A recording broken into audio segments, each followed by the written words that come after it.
Then, Bismillah, nous commençons la soutenance de M. Naman, cher public,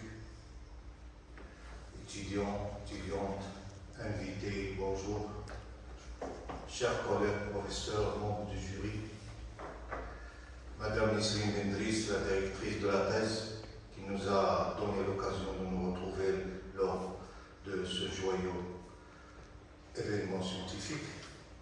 Notre invité, le professeur Saïd Laribia, faculté des sciences humaines et sociales de Kenitra, Université Ibn Tufayl.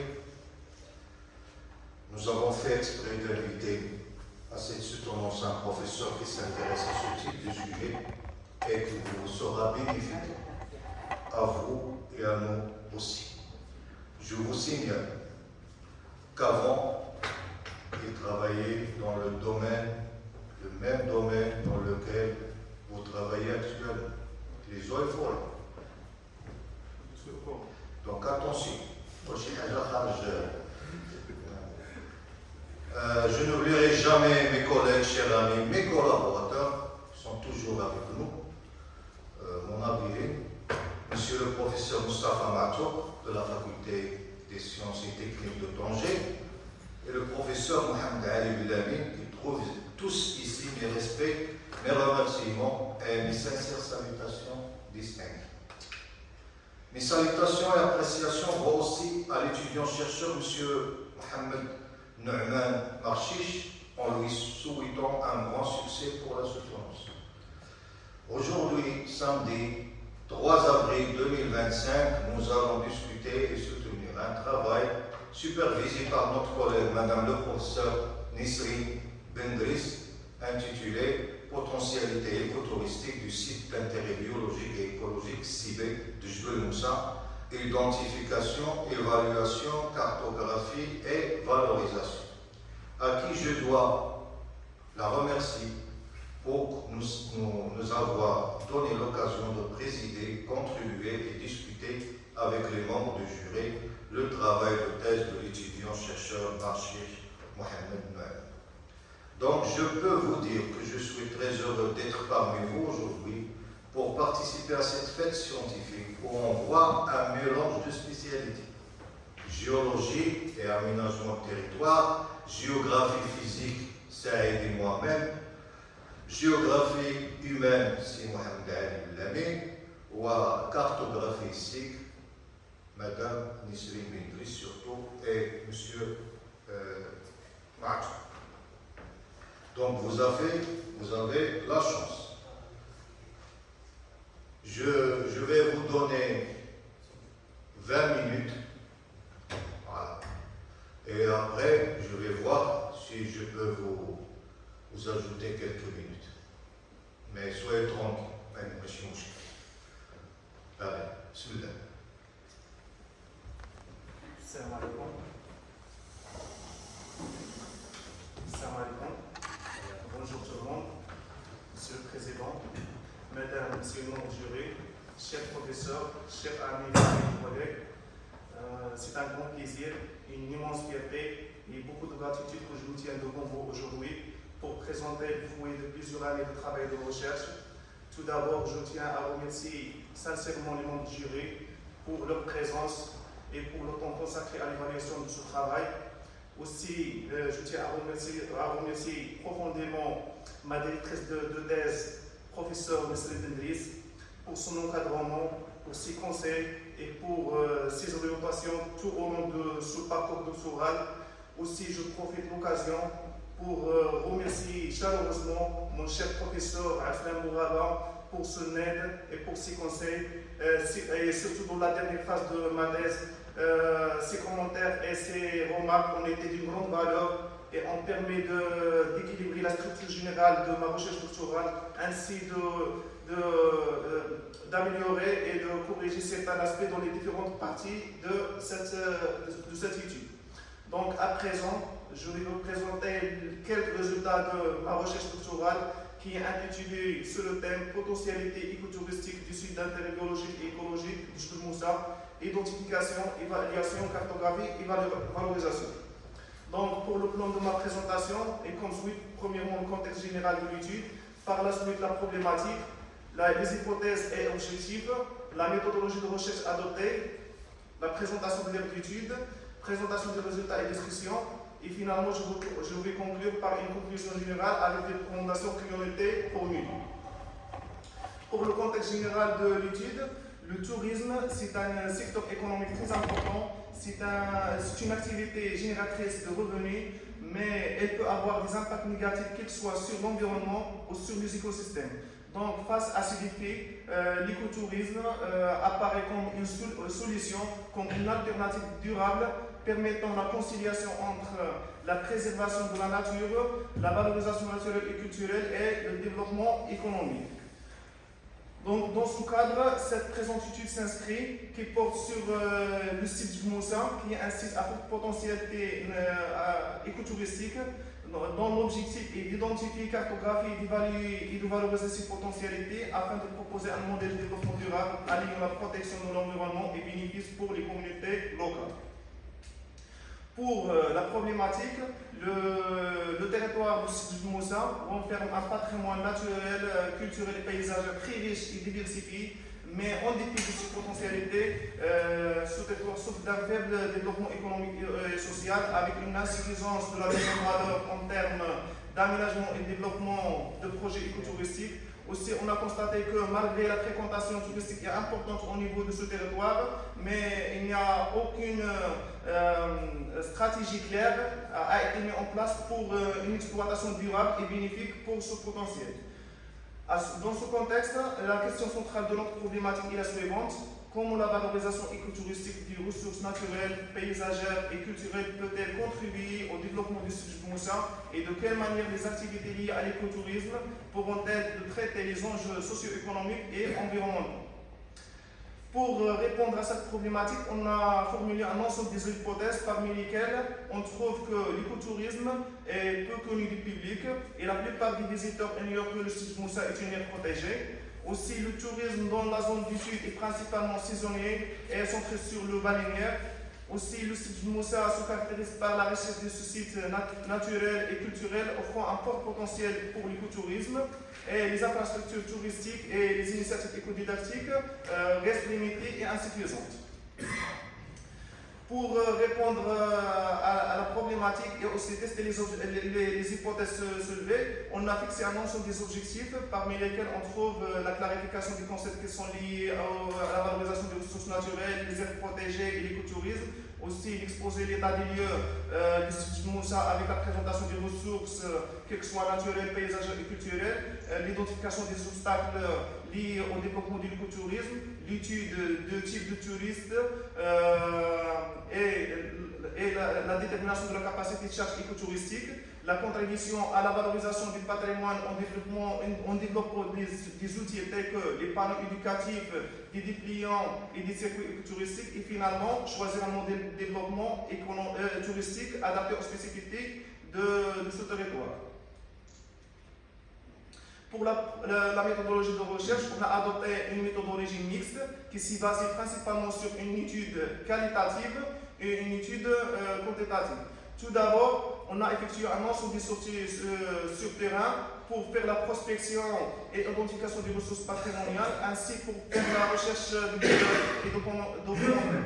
Par la suite, une enquête par questionnaire a été faite auprès de 450 visiteurs du site. On a choisi un échantillonnage aléatoire et une diversité de profils. Ensuite, une enquête par but d'entretien a été faite auprès des acteurs locaux, à savoir la population locale, les responsables étatiques et les associations locales et régionales.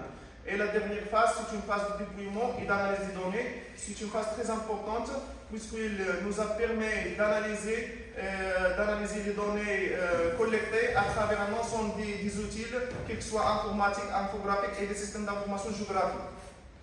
Pour la présentation de la zone d'étude, le territoire du site du Moussa, c'est un site qui se situe à l'extrême nord-ouest du Maroc, localisé entre Sarsera et Ceuta, appartient aux rives occidentales. Et comme vous le voyez, ce site relève de la région Tanger, Tétouan, Kusima il se situe à cheval entre trois communes rurales, à savoir Sarnajal, Tsagraf et Bilyounuch, dont la superficie totale est à peu près de 4000 hectares, inclut la partie marine et la partie terrestre. Le site de Moussa bénéficie d'une situation nationale et internationale très importante. Tout d'abord, elle fait partie de la réserve de bosquet intercontinentale de la Méditerranée, qui est une réserve d'1 million d'hectares, qui est partagée à peu près en égalité entre le nord du Maroc et le sud de l'Espagne. Cette réserve inclut un ensemble des aires protégées dont l'objectif la conservation, la valorisation et le développement du patrimoine naturel, culturel et paysager. Aussi, le site de Moussa a été classé en 2019 en tant que site Ramsar pour l'État comme une zone humide d'importance internationale que l'État s'engage à la sauvegarder. Au niveau national, ce site compte parmi les sites d'intérêt biologique et écologique de priorité 1, c'est-à-dire qu'il mérite d'être reclassé à un niveau supérieur. C'est dans ce cadre, le plan d'aménagement et de gestion réalisé par l'Agence nationale des eaux et forêts a proposé que ce site doit être placé en tant que futur parc naturel. Pour le cadre climatique, le site de Jbel Moussa se trouve sur un climat typiquement méditerranéen avec les étés chauds et secs et les hivers doux et pluvieux. Et comme vous voyez dans la carte, la pluviométrie moyenne annuelle, modérée à élevée, se situe généralement entre 600 mm et 1000 mm dans les hautes altitudes. Topographiquement, le site de Jbel Moussa est marqué par un relief montagneux avec Jbel Moussa qui culmine à 851 mètres d'altitude. Pour les tranches d'altitude et les points du site de Moussa, le site de Moussa se caractérise par une diversité des altitudes et une variété des pentes donnant lieu à une variété d'habitats et de microclimats, créant ainsi des conditions propices à une biodiversité riche. Le territoire du site de Moussa repose sur plusieurs secteurs économiques, parmi lesquels on trouve l'agriculture qui est principalement vivière, limitée par le relief montagneux. Aussi, on trouve l'élevage qui est une activité bien développée, en particulier l'élevage des caprins. Aussi, on note qu'il y a des initiatives importantes au niveau de ce territoire pour valoriser l'apiculture et les plantes aromatiques et médicinales, et surtout par des coopératives locales comme la coopérative Iqlil Jabal, comme vous le voyez dans les photos A et B. Aussi, on note que l'artisanat, c'est une activité un peu développée, mais encouragée par des associations locales visant à valoriser les savoir-faire traditionnels, notamment de la broderie et la couture. Aussi, le tourisme, c'est une activité très importante au niveau du site, puisque ce site renferme des potentialités touristiques très importantes, mais cette activité est basée essentiellement sur le baleinier. Et pour la pêche artisanale, c'est un secteur clé de l'économie locale. Donc on trouve trois pêches de sites artisanaux, à savoir le site de pêche de Bilyounuch et le village de pêche d'Alia, qui sont bien développés et bien équipés, mais le site de pêche de Marsa manque des infrastructures. Ici, les potentialités floristiques du site de Moussa.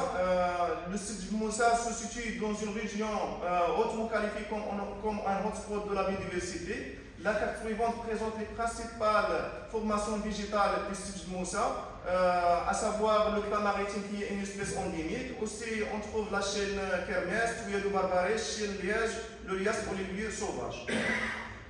Aussi, le site de Moussa se caractérise par des potentialités fauniques exceptionnelles, d'où il abrite 32 espèces de mammifères avec le singe margot et le porc-épic comme des espèces emblématiques. Aussi, il abrite plus de 252 espèces d'oiseaux, soit plus de 50% de la faune marocaine. Un centre de réhabilitation de vautours fauves a été installé aux limites du site de Moussa. Comme vous le voyez dans les photos, cette espèce a été absente depuis plus de 40 ans. Donc l'objectif de ce centre est la réintroduction des vautours fauves en créant un environnement favorable à leur acclimatation. En se basant sur les sorties qu'on a effectuées, on a identifié un ensemble aux 9 sites qu'on a jugés comme une forte attractivité écotouristique du site de Moussa, à savoir le point d'observation Iuleya, la vue associée à la Mujer Muerta, la femme endormante au niveau de Blionesh, le massif calcaire de Moussa, le Gofras Lyona à l'entrée de Blionesh, le point de vue sur la formation forestière du Cheliège, le point panoramique sur le Wadi de Marsa, l'étoilage de Moussa, point de vue sur la formation forestière dominée par le pas maritime et le point de vue sur le centre de réhabilitation du Vautour-Faux. Tous ces sites ont été classés selon leur type, qu'il soit panoramique, paysagiste, biologique ou écologique, avec une description bien détaillée. Aussi, on les évalue en se basant sur leurs valeurs, qu'elles soient écologiques, esthétiques, économiques ou scientifiques. Aussi, le site de Moussa se caractérise par un patrimoine culturel riche et diversifié, à savoir le village de Blionesh, qui se caractérise par sa richesse architecturale, avec maisons, hammam, mosquées et constructions défensives. Aussi, on trouve la baleinière au fabricat de Blionesh, qui était une usine de traitement de l'huile de baleine. Aussi, on trouve le village d'Almonia, qui est un site d'un style mérinide. Elle reflète l'histoire et les échanges entre les civilisations méditerranéennes. Aussi, on trouve le site militaire Kassarin, qui est un témoignage de la Deuxième Guerre mondiale et des événements militaires majeurs. Donc, en se basant sur les principaux sites qu'on a identifiés, qu'ils soient naturels, culturels, paysagers, on a pu créer une carte thématique qui offre une vision globale du potentiel touristique de la zone. Cette carte constitue un support essentiel pour un développement durable du tourisme. Passons maintenant à la présentation et l'analyse des résultats issus des enquêtes. Pour les résultats des enquêtes qu'on a effectuées auprès des visiteurs, montrent que la plupart des visiteurs sont des Marocains, avec plus de 97%. Ceci a été expliqué par le fait que les questionnaires ont été faits et coïncidés par la pandémie coronavirus en 2020, 2021 et 2022, aussi par la fermeture des frontières face au tourisme international. Pour la catégorie socio-professionnelle, on trouve que la majorité des visiteurs sont des employés fonctionnaires ou ayant une profession libérale, vu que cette tranche de catégorie dispose d'une situation financière aisée qui leur permet de faire des déplacements ou des excursions. Pour le type de visite, on note que la majorité des visiteurs préfèrent faire leur voyage ou leur excursion en groupe, que ce soit en excursion organisée, entre amis, en famille, afin de se sentir en sécurité. Et en ce qui concerne la motivation de la visite, un visiteur peut visiter le site de Moussa pour un seul ou plusieurs motifs, parmi lesquels on trouve la contemplation des paysages, la détente de la nature, l'observation des oiseaux migrateurs et ainsi de suite. Pour la question de l'écotourisme vu par les visiteurs de Sud Moussa, on a trouvé que seulement 35,6% de visiteurs qui répondent, qui connaissent le concept de l'écotourisme.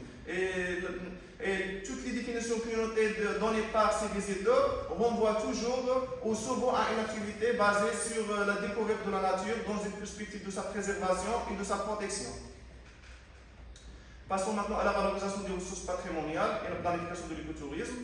Dans le cadre de la valorisation de l'écotourisme dans le site de Moussa et ainsi la conservation des ressources naturelles, on a estimé et calculé la capacité de charge écotouristique qui est définie comme le seuil maximal des visiteurs qu'une région peut recevoir avant sa saturation. Cette capacité de charge a été calculée en utilisant la formule proposée par des chercheurs en 2007, 2009 et 2015. La capacité de charge est la suivante. La capacité de charge est égale au potentiel écologique des visiteurs fois la surface au long de surface fournie aux visiteurs sur la surface totale de la zone utilisée fois le temps passé par les visiteurs pour chaque activité particulière sur le temps alloué aux activités touristiques en une journée. Donc, les tableaux suivants présentent les paramètres et normes utilisés pour déterminer la capacité de charge de l'écotourisme. Le premier tableau présente le potentiel écologique des visiteurs. On a choisi 6 activités qu'on a jugées comme importantes au niveau du site de Moussa, à savoir la randonnée, la pêche à la canne, pique-nique, birdwatching, loisirs de plage et camping, En tenant exemple, la première activité qui est la randonnée, normalement chaque visiteur a besoin de 50 mètres de longueur pour pratiquer cette activité durablement. Le deuxième tableau présente les prévisions du temps, que ce soit passé et alloué. En tenant exemple de la même activité qui est la randonnée, normalement le temps moyen pour les randonnées a été estimé en 4 heures. Mais le temps alloué pour faire pratiquer cette activité a été estimé en 8 heures. Et pour le dernier tableau qui concerne la surface totale de la zone utilisée, pour calculer la surface au long de la surface totale utilisée pour chaque activité, on est ici basé sur un ensemble de critères parmi lesquels on trouve le nouveau zonage de futur parc naturel de Jebel Moussa, ainsi les images satellitaires et les systèmes d'information géographique. Donc, en appliquant la formule, on a obtenu comme capacité de charge touristique 4636 personnes par jour. Donc, dans le cadre de la préservation et la conservation des ressources naturelles et assurer la durabilité de l'écotourisme dans le site de Moussa, normalement cette capacité ne doit pas dépasser 10%. En appliquant cette 10%, on a obtenu 463 personnes par jour. Ces informations ou ces résultats sont de grande importance puisqu'ils vont permettre aux gestionnaires de réguler le flux de visiteurs, disperser les visiteurs spatialement et préserver les ressources naturelles. Pour les infrastructures touristiques, on a obtenu que, en se basant sur les résultats qu'on a effectués auprès des visiteurs, on a obtenu que plus de la moitié des visiteurs jugent que les aménagements et les infrastructures du site sont insuffisantes, voire même très insuffisantes. Et en ce qui concerne les modes d'hébergement, presque la moitié des visiteurs, soit 48%, n'optent à aucun mode d'hébergement. Malheureusement, le site de Moussa dispose seulement 2 unités d'hébergement, à savoir l'autre de Moussa et la maison d'hôte de Nimzila. Donc, en raison de ce manque, les touristes ont souvent recours à la location des maisons ou bien séjournent dans les hôtels situés aux villes voisines. Pour le service d'information et d'interprétation, malheureusement, le site de Moussa ne possède pas encore d'un centre d'appui touristique. Pour les sentiers, la majorité ne sont pas balisés et le signalétique manque d'éléments interprétatifs. Les guides du site sont principalement des accompagnateurs de randonnée, sans formation en écotourisme. Leur rôle se limite à orienter les itinéraires. Et pour les résultats qu'on a menés auprès des visiteurs montrent que les panneaux d'information et de signalisation sont en nombre insuffisant et dans un état de dégradation avancé.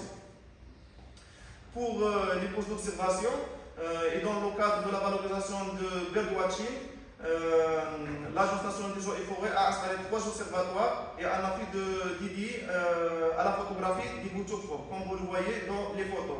À l'observatoire Jebel Tassif, un petit panneau à l'intérieur de l'observatoire qui présente les principaux espèces migratrices des oiseaux, un appui dédié à la photographie et un observatoire Ilouléa. Et pour les points de vente et de produits terroirs d'artisanat, il y a un manque accru pour cet aspect. Pour remédier cette situation, l'ancien balnéaire au fabricant de Glionuch a été réhabilité en Dar Sanaa, offrant aux artisans un espace pour exposer et vendre leurs créations. En se basant sur les résultats qu'on a les résultats des enquêtes qu'on a fait auprès des visiteurs, aussi sur la base des sorties effectuées, on a pu identifier 4 catégories écotouristiques. La première catégorie, c'est une catégorie spécialisée qui s'adresse à une clientèle experte en kit d'écotourisme de haute gamme, axée sur la biodiversité, la géodiversité et les traditions locales. Aussi, la deuxième catégorie, c'est une catégorie évasion dans la nature avec des activités écotouristiques douces. La troisième catégorie, activités sportives en pleine nature. Et la dernière catégorie, c'est une catégorie mixte alliant la nature et la culture. On a identifié un ensemble de produits écotouristiques, que ce soit terrestres et marins, parmi lesquels on trouve pour les produits terrestres la randonnée, l'escalade, les pêches panoramiques, le maquis forestier, la faune riche diversifiée et l'ornithologie. Et pour les produits marins, on trouve les falaises, l'observation des oiseaux marins, plongée sous-marin, la pêche, l'observation des oiseaux et les paysages panoramiques, et surtout sur la mer Méditerranée. Donc, en se basant sur les sorties qu'on a effectuées, on a pu identifier et cartographier 4 circuits écotouristiques qu'on a jugés comme un potentiel important à valoriser. 2 circuits côtiers se démarquent par leur accessibilité. Ces circuits présentent une pente moyenne et un chemin bien défini. Ces circuits sont marqués en bleu dans la carte. Le premier circuit commence par le village de Lyonès en passant par les Loulaïla jusqu'au Ouad Marsa et le deuxième circuit commence par Dalia jusqu'au Ouad Marsa. Un autre circuit, c'est le circuit de haute altitude. C'est un circuit difficile, une pente forte, terrain glissant et rocailleux. C'est le circuit qui est marqué en couleur mauve, qui commence par le village de Lyonès vers le sommet de Jbel Moussa. Et le dernier circuit, c'est le circuit traversant les zones forestières, qui est marqué en jaune dans la carte. C'est un circuit assez facile, pente moyenne, chemin visible. Elle commence par la route nationale numéro 16 en traversant les zones forestières et se termine par la même route. Généralement, c'est un circuit en boucle.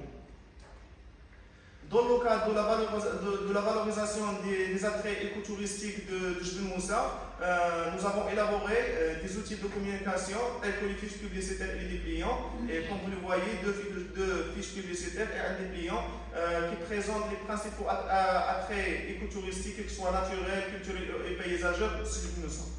Aussi, dans le même cadre de la valorisation, et la conservation et la sensibilisation sur les attraits écotouristiques de Moussa, on a pu élaborer 4 panneaux écotouristiques ou panneaux éco-éducatifs qui sont des outils vitaux pour la gestion et la promotion d'un tourisme durable, permettant aux visiteurs de profiter pleinement de leur expérience en respectant, en préservant l'environnement et le patrimoine local.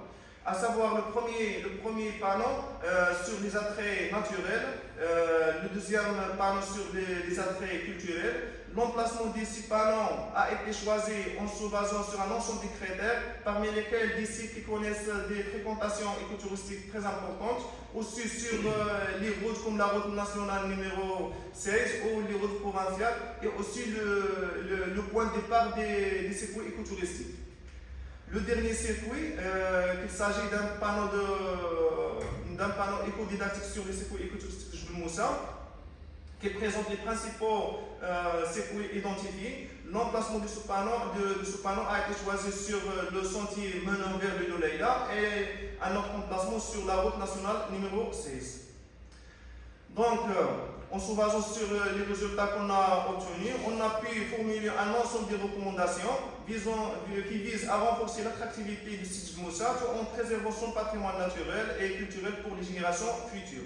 Parmi ces recommandations, on trouve le développement du circuit écologique et culturel, ainsi le renforcement des infrastructures d'accueil, la sensibilisation et la formation des acteurs locaux, la promotion du tourisme responsable, la collaboration avec les parties prenantes et l'accélération de la création du parc naturel de Jbel Moussa, puisque le statut de ce dernier favorise l'éco-développement.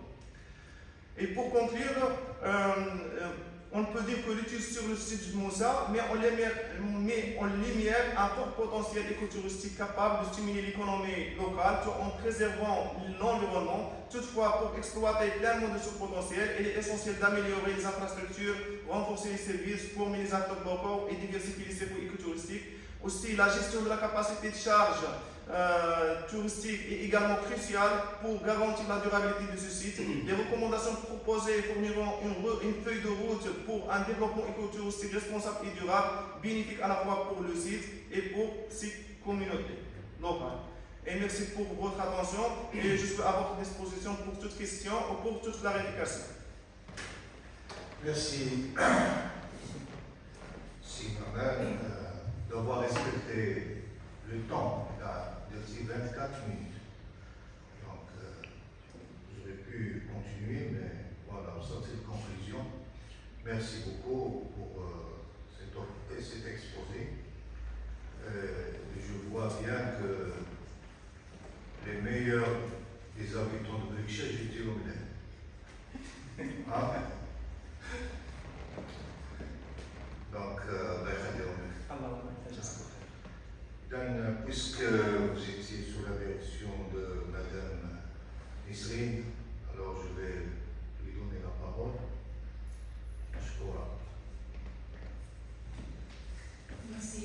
le Président. Bonjour tout le monde. Tout d'abord, je tiens à remercier le professeur Saïd Abebia qui nous visite pour la première fois et qui nous honore avec sa contribution au sein de ce jury scientifique. Et il nous vient de la faculté des sciences humaines et sociales de l'Université de Noto-Faye de Tétouan. Je remercie par l'occasion à notre collègue et ami de cette faculté, monsieur le professeur Mustafa Merzouk, qui n'hésite pas à collaborer avec nous dans toutes les occasions qu'on lui demande. Merci, cher professeur. Et je saisis aussi par la même occasion de remercier mon collègue et professeur, c'est Mohamed Ali Bilami, et aussi le docteur Aslam Mouraba de nous avoir honorés en président ce jury. Je donne aussi la bienvenue aux membres de la famille du doctorant et aux amis et collègues qui l'accompagnent et le soutiennent dans cet événement scientifique. Je remercie les membres du jury d'avoir accepté d'être parmi nous aujourd'hui pour leur temps consacré pour lire et évaluer le travail de thèse réalisé par le doctorant Mohamed Marchiche. Avant de commencer, je tiens à féliciter le doctorant Mohamed Marchiche, tout d'abord par l'exposé et la présentation si détaillée et si ciblée comme vous avez constaté et qui a reflété les points essentiels et les conclusions pertinentes soulevées de ce travail de recherche. Je le remercie, je le félicite aussi d'avoir pu achever finalement sa thèse doctorale et d'être aujourd'hui pour la défendre malgré tous les obstacles et les entraves qui l'ont accompagné durant toutes les étapes de sa préparation, surtout le travail de terrain qui avait coïncidé juste avec la période de la pandémie du Covid, un travail long et lourd et que le doctorant a maintenu presque durant toute la période de la réalisation de sa thèse doctorale. J'avoue que l'encadrement de la recherche s'est déroulé dans des conditions optimales et sans aucun problème. Et dès notre première réunion, j'ai trouvé en Mohamed Merman une personne très responsable, très éduquée et toujours à l'écoute des observations et suggestions avec beaucoup de respect et ambition à réussir sa thèse doctorale. Pour ce qui est du travail de la thèse, qui porte le titre « Des potentialités écotouristiques du site de Jbel Moussa, identification, évaluation, cartographie et valorisation », a été choisi particulièrement pour mettre en valeur toutes les potentialités du site et qui malheureusement sont inconnues par les visiteurs du site. Un travail qui part de l'expérience professionnelle aussi du doctorant. Donc, comme vous avez pu constater, chers membres du jury, le manuscrit est structuré d'une manière homogène et équilibrée, en 3 parties composées, chacune d'entre elles de 2 chapitres, rédigées avec une langue souple et correcte, très riche en termes de figures, de cartes, de tableaux, des graphiques et des photos et des planches bien illustrées, ainsi qu'une liste bibliographique aussi riche et diversifiée. Durant toutes ces années, Merman a essayé de suivre toutes les recommandations, même si le travail est de grand volume, et certainement vous avez eu des remarques et suggestions qui vont améliorer encore plus ce travail de thèse doctorale. Le plus pertinent et le plus soulevant de cette thèse doctorale, c'est le fruit qu'on a entre les mains, et je te remercie de les avoir ramenés aussi aujourd'hui. C'est l'identification de 9 sites écotouristiques d'une grande valeur patrimoniale qui caractérise la singularité de ce site, qui combine des paysages terrestres et marins, en plus d'une grande richesse floristique et faunistique, comme vous avez constaté durant votre lecture de cette thèse doctorale. Aussi, la réalisation d'une carte écotouristique qui est d'une grande valeur pour les visiteurs du site est un point très fort de ce travail de recherche, la proposition des circuits écotouristiques qui traversent tout le site pour mettre en valeur toutes les potentialités qui le caractérisent.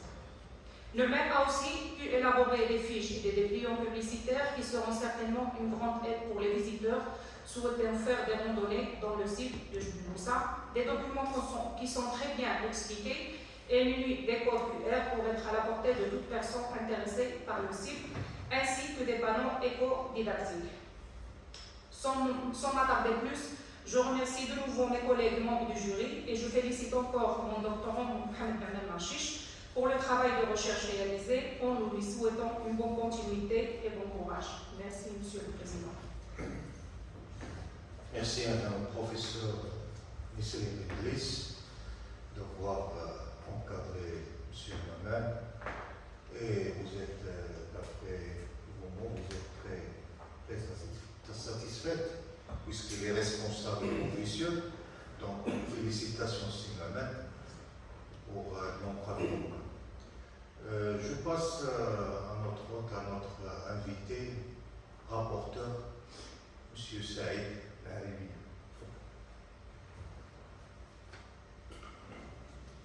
Merci, cher ami, Monsieur le Président.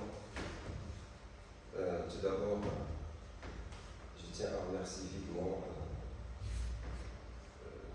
mes deux collègues, Monsieur le Président Sersnem et également Madame Bendris, de m'avoir invité à participer avec vous donc, à cette soutenance.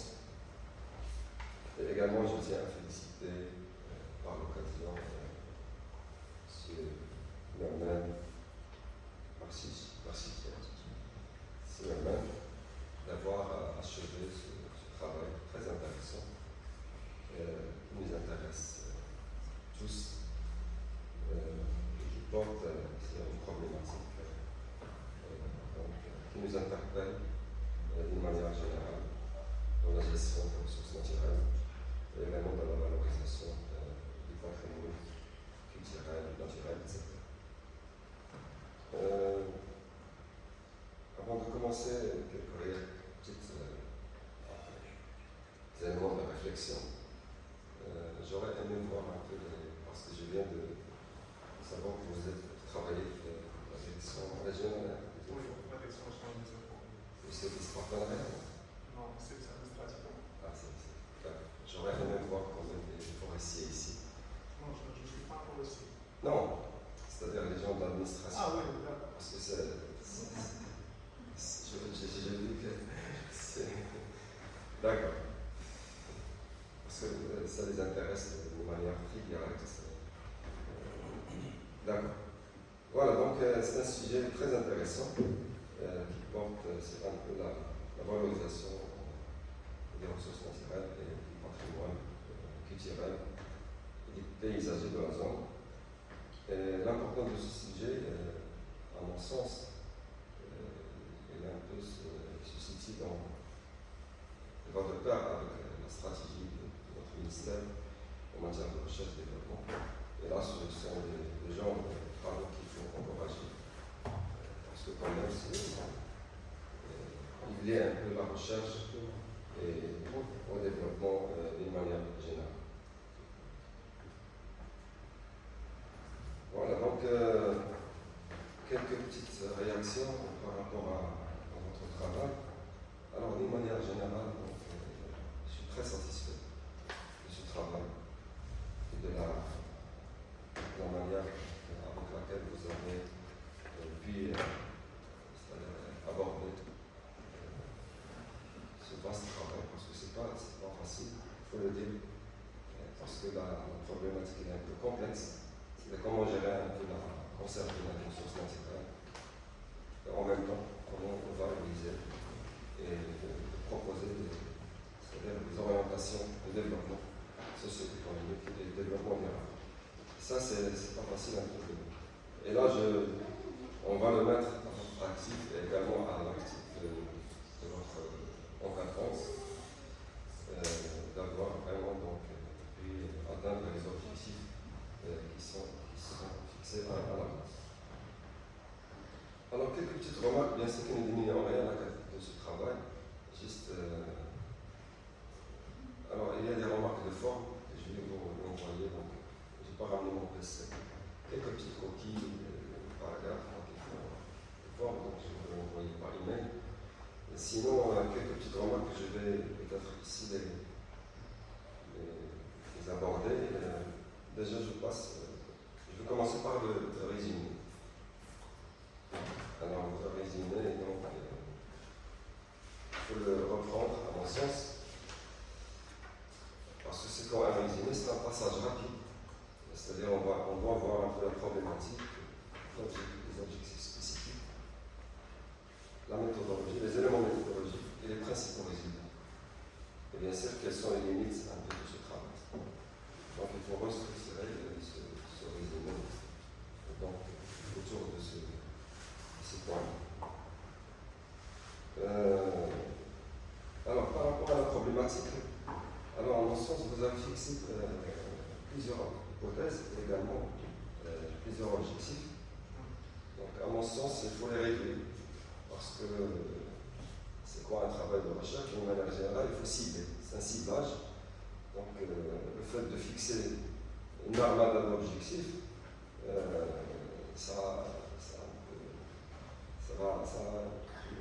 pense que ça perturbe un peu c'est-à-dire la manière et même la méthodologie un peu quelque part. Donc vous avez fixé 6 objectifs, c'est trop, à mon sens, pour un doctorat. Maximum 2 objectifs spécifiques pour qu'on puisse quand même cibler et la méthodologie et également les éléments de résultat qu'on va bien sûr atteindre.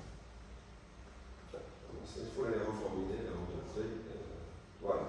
Alors pour la méthodologie d'une manière générale, elle est très correcte, mais j'aurais aimé quand même voir quelques détails par rapport à la stratégie d'échantillonnage adoptée. Les critères, la justification du choix des visiteurs, lesquels, la période, etc. Tout ça donc il faut. J'ai vu quelque part, vous avez évoqué, mais ça manque un peu de détails, parce que la méthodologie quand même doit être un peu plus détaillée, pour quand même laisser c'est-à-dire les collègues, les doctorants, les chercheurs d'une manière pour s'en inspirer et peut-être, c'est-à-dire s'en appuyer pour lire leur travail. Les photos que vous avez mis, c'est très bien, donc c'est très riche. Mais peut-être qu'il faut ajouter la date exacte de la prise de photo. Il ne faut pas mettre le mois, c'est-à-dire avril-mai, mais la date, et si possible, les coordonnées géographiques. Je pense que vous l'avez déjà, il faut juste les mettre, les distinctions. Les résultats, vraiment, c'est très bien. Donc, je vous en félicite encore une fois. Les résultats sont très intéressants et qui sont tout de suite exploitables et par les chercheurs et également par les gestionnaires, que ce soit les gestionnaires forestiers ou bien les autres acteurs qui travaillent un peu dans le secteur du tourisme. J'aurais aimé voir quand même quelques comparaisons benchmarking et au niveau national, avec les autres expériences qui ont été conduites au niveau national et également à l'échelle internationale. Ça peut-être ça a manqué quelque part, parce que quand même nous avons pas mal d'expériences ici à l'échelle nationale, même à l'échelle de la région. Je vais peut-être donner un exemple. Ici, il y a la Milaz. J'avais eu l'occasion de travailler dans le cadre d'un projet et j'étais responsable de tout ce qui est. Nous avons fait un très bon travail. Je pense qu'on l'avait visité. C'est avec bien sûr la coordination des collègues forestiers. Nous avons. Donc il y a un centre d'information, patrimoine, de biodiversité. Nous avons tout inventorié avec des cartes, des photos, etc. C'est très intéressant. Peut-être là, on peut faire d'autres expériences également très riches, qui ont été développées par les collègues de l'agence des eaux et forêts, ou bien également au niveau c'est-à-dire le ministère du tourisme, etc. Alors là, vous avez donc pu quand même faire ressortir un certain nombre d'éléments très intéressants qui visent donc à réinverser un peu cette tendance entre parenthèses de dégradation de ces ressources, du patrimoine. Et d'ailleurs, l'objectif fixé à travers le plan national, bien, le plan directeur des aires protégées de 1996, je pense qu'il est en train d'être actualisé. Nous avons identifié, bien sûr, comme vous l'avez évoqué, 10 parcs nationaux, l'échelle nationale est 154 sites d'intérêt biologique et écologique, et parmi lesquels ce site c'est très intéressant. D'ailleurs, vous l'avez signalé, donc ils vont l'ériger en parc naturel dans le cadre de la loi sur les aires protégées 2205. Voilà, donc ça c'est très important. Et votre travail, donc, il est là pour vraiment, c'est-à-dire qui présente un diagnostic approfondi de la situation au niveau de ce site et qui, bien sûr, donc, va être un outil, un document de référence pour les gestionnaires de la direction régionale, bien de l'Agence nationale des eaux et forêts, pour les appuyer davantage. D'ailleurs, je vous félicite, vous avez déjà fait un très bon travail avec des fiches, tout ça. Ils ont de la chance, je pense, vous avez fait le grand boulot. Voilà, donc c'est très intéressant. Je vous félicite également par tout ce qui est recommandation, tout ce qui vise bien sûr donc, à promouvoir cette forme de tourisme, entre parenthèses, du tourisme durable, donc qui vise à conserver les ressources naturelles, la biodiversité très riche dans la zone, avec un taux d'endémisme très marqué. D'ailleurs, dans toute la région du Nord, nous avons des taux d'endémisme qui avoisinent même les 30%. Donc, il faut vraiment conserver les patrimoines et également valoriser tout ce qui est patrimoine culturel, historique, etc. Là, à mon sens, vous avez pu quand même, c'est-à-dire proposer des propositions concrètes et également très intéressantes. Voilà, sans trop tarder, deux petites remarques. Peut-être là, je ne fais pas des remarques, mais peut-être des propositions, parce que quand même vous avez fait des questionnaires, des guides d'entretien. Je pense que vous avez une base de données très riche, qu'il faut exploiter, c'est-à-dire surtout pour les articles futurs, etc. Il faut revenir à cette base de données, essayer de faire des analyses, un peu d'analyse clustering, d'analyse factorielle de correspondance mixte, pour faire ressortir un peu les groupes et les tendances, les groupes homogènes et les facteurs déterminants qui peuvent un peu impacter le développement et la conservation des ressources naturelles et également la conciliation avec le développement socio-économique local. Alors, quelques petites remarques ici, je vais les envoyer. Pour les non-scientifiques, les espèces, il faut les mettre en état. Vous l'avez fait, il faut revenir s'il vous plaît, parce que ça c'est-à-dire c'est normatif. Je vous donne un exemple. Alors, le genre espèce environ l'état. Par exemple, on passe 138. 138. Voilà, le tableau 19, on n'a pas 137. Là, on a des espèces. Petite famille espèces. La colonne, l'entête de la colonne, aussi famille espèces. Des gens espèces, ou la espèce. Le nom scientifique de l'espèce humaine. La famille, c'est de la famille, ça dépend. C'est-à-dire, on est allé. Voilà, c'est la même chose pour la commune. Il faut revenir, il faut parler de commune territoriale. Ce n'est pas de commune rurale.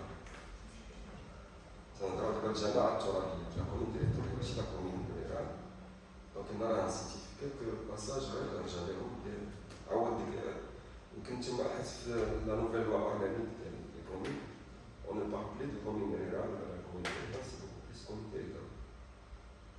Voilà donc une dernière remarque bien en proposition, c'est essayer un peu d'ajouter quelques autres références actualisées, notamment en 2022, 2023, 2024. Et peut-être si vous avez c'est-à-dire le temps, surtout toutes les données sociétés, tout ce qui est population, etc., on devra venir dans les 2024, si vous pouvez les ajouter, ce serait... Sinon, vraiment, je vous félicite, je suis très satisfait de ce travail, sincèrement, il faut le dire, et je vous félicite également vos encadrants et votre encadrance de ce travail, et je crois que la est bonne continuité. Merci, Monsieur le Président. Merci, professeur Saïd Rebia, pour votre intervention. Bon, cette intervention compte pour toi, parce qu'il est, d'après son intervention, il est très satisfait.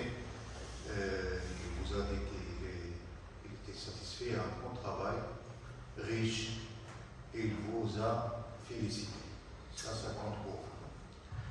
Il a remarqué quelques petits détails sur la restructuration des résumés, pour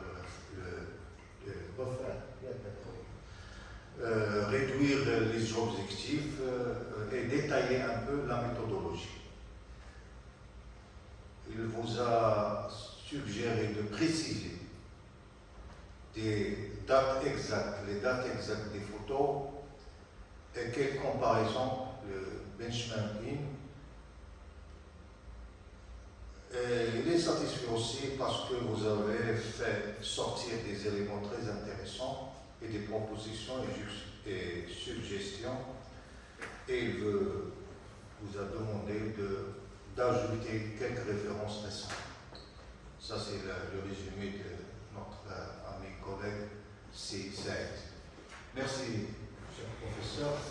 Je donne la parole à M. Moustapha, deuxième rapporteur, M. Moustapha Matouk, le militant de Naples. Je suis fier d'être avec lui toujours. C'est un militant scientifique pour ça. Je n'ai pas de mots pour le remercier. Donc, à vous la parole. Merci, Monsieur le Président, chers collègues Bourada. Je suis très honoré aussi d'être parmi vous à chaque fois. À mon sens,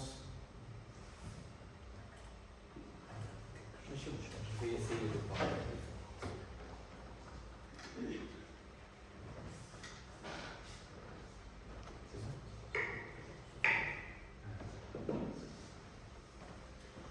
Donc, j'ai dit que je suis toujours très honoré d'être ici à la faculté de lettres et des sciences humaines de Tétouan. Je remercie Monsieur le Président de m'avoir donné la parole. Je remercie le professeur Bendriss Nisrine pour m'avoir associé à cette soutenance, à la lecture du rapport et son jugement. Je la remercie aussi pour le choix du sujet. C'est un sujet vraiment d'actualité pour la région du Nord, malgré qu'il y a des choses qui ont été déjà faites, mais ils sont tous disparates et pas aussi professionnels. Donc je suis très honoré d'être avec mes collègues professeurs de la Libya pour la première fois. On s'est déjà croisés, mais on n'a jamais siégé dans le même monde de jury. Et mon cher ami Mohamed Ali Lani, connaissance depuis trentaine d'années à peu près. Donc, je vais commencer par ce qui est négatif. Il y a la thèse. La thèse, à mon sens, il doit être lu à la dernière version. Je lis une thèse au moins 3 fois. Donc je peux lire les premières lectures en numérique, mais la dernière lecture pour mettre les éléments sur le rapport. Je préfère que ce soit version papier. C'est même nous a compliqué aussi la tâche. Je pense, mais je ne sais pas sa faute. Les écrans sont loin.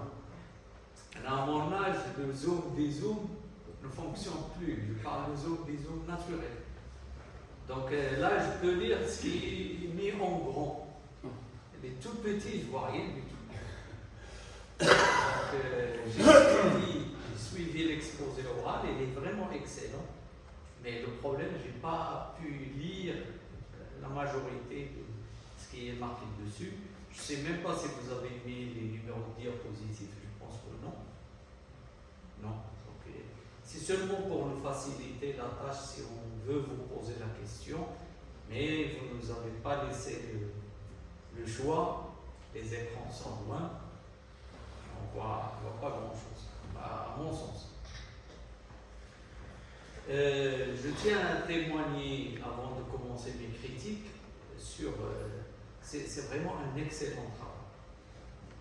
J'ai rarement reçu un travail de thèse en termes de rédaction et en termes aussi de résultats. C'est vraiment, j'ai parlé tout de suite avec l'ami, c'est vraiment un travail professionnel. Les cartes sur le rapport, malheureusement, n'étaient pas très bien faites. Mais vous avez rectifié le tir en nous ramenant ça c'est excellent, c'est vraiment professionnel comme travail. Alors commençons par les petites remarques. Je commence par votre CV, que je lis toujours en premier. Puisque je ne vous ai jamais eu en tant qu'étudiant, donc je dois voir le CV pour connaître votre parcours, et on comprend beaucoup de choses dans le CV. Vous avez suivi des études durant une vingtaine d'années après le bac. Normalement, on fait une thèse, une dizaine. Ceux qui sont en retard, 12 ans. Et je me suis dit, pourquoi il y a tant de retard? Vous êtes passé par une formation en réseau informatique, à l'écotourisme, en passant par l'administration des bases de données. Et on va comprendre tout cela, son intérêt pour cet excellent travail que vous présentez aujourd'hui. Cette mosaïque, vous avez fait vraiment une mosaïque de formation. Un master en tourisme responsable et un diplôme de cycle supérieur à l'ISIT. Et on voit qu'à chaque fois, vous vous éloignez de la faculté d'ici, et vous revenez après quelques années. Et vous terminez par un doctorat. Je suis curieux de savoir, est-ce que vous avez vraiment trouvé maintenant votre voie? C'est plus le tourisme et l'écotourisme. Ça veut dire que ce que vous avez fait, en partie, ça a travaillé pour vous en tant qu'outil de travail. Donc, c'est comme, je ne trouve pas en français, l'asl. Il y a la licence que vous avez suivie ici à la fin. Ça, en termes de CV. Sur le rapport, la page de garde, je ne sais pas la version finale, mais non plus. Il n'y a ni discipline ni spécialité. Donc je pense qu'il faut le faire sur la version finale. La discipline, la spécialité, c'est important pour le recrutement. Si vous envisagez de changer de cap. La numérique, là, ça c'est la thèse doctorat.